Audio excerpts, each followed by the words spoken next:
there are two mountains of the moon in Africa. One here, right here, mountain of the moon. Otherwise, mountain of the moon means Kilimanjaro, means same word. Then there's another mountain of the moon over here, Rwenzori in Uganda. Two mountains in Africa with the same name.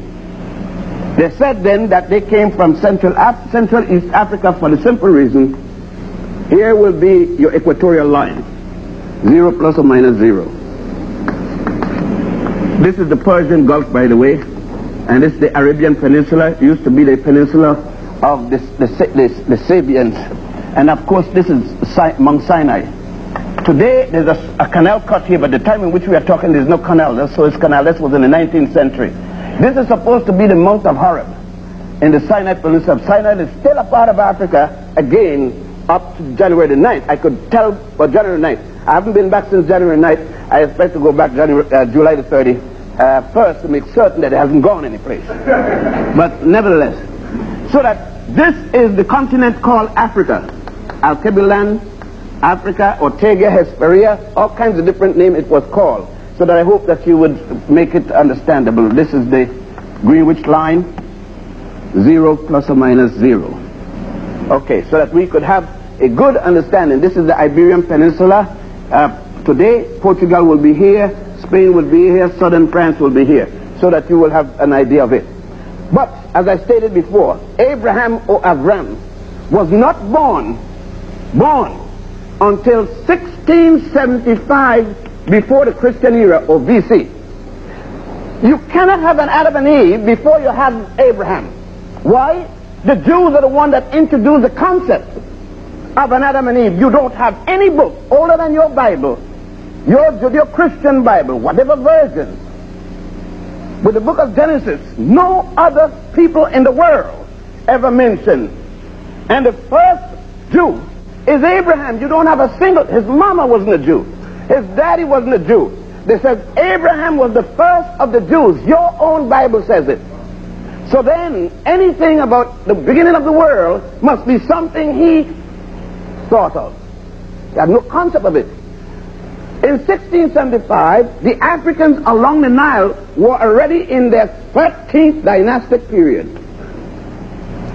13th dynasty. I'm not talking about the pre-dynastic period. Are we to say that the Africans here had no concept of religion before Abraham was born? When Abraham was born here, in the city of Ur in Chaldea, this Chaldea was already a colony of these Africans. These Africans calling themselves Elamites. E-L-A-M-I-T-E-S. So that even Abraham was born at a time when the African was controlling the state where he was born. I know that in the university you're learning all of this. I'm just trying to refresh your memory.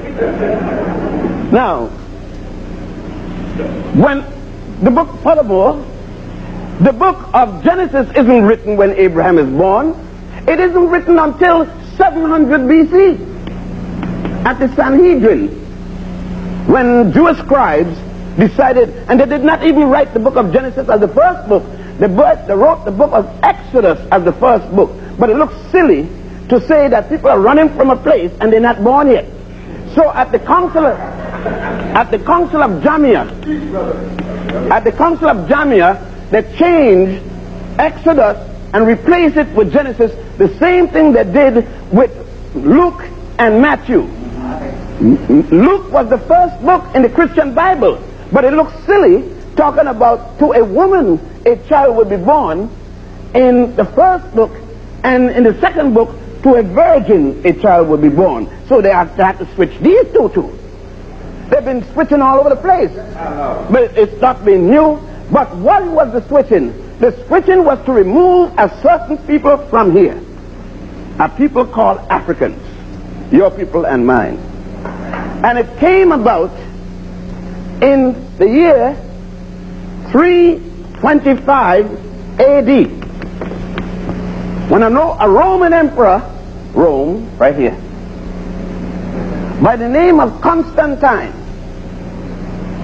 you see, decided that Rome, which was warring, Rome, which had been scourging the earth, Rome, which had been raping anything female, Rome, which had produced nothing but a scavenger nation that would go and take anything they could at the case of murder, was able to convince the early Christians. By the way, they had not taken on the name Christian until 212 at the Council of Antioch.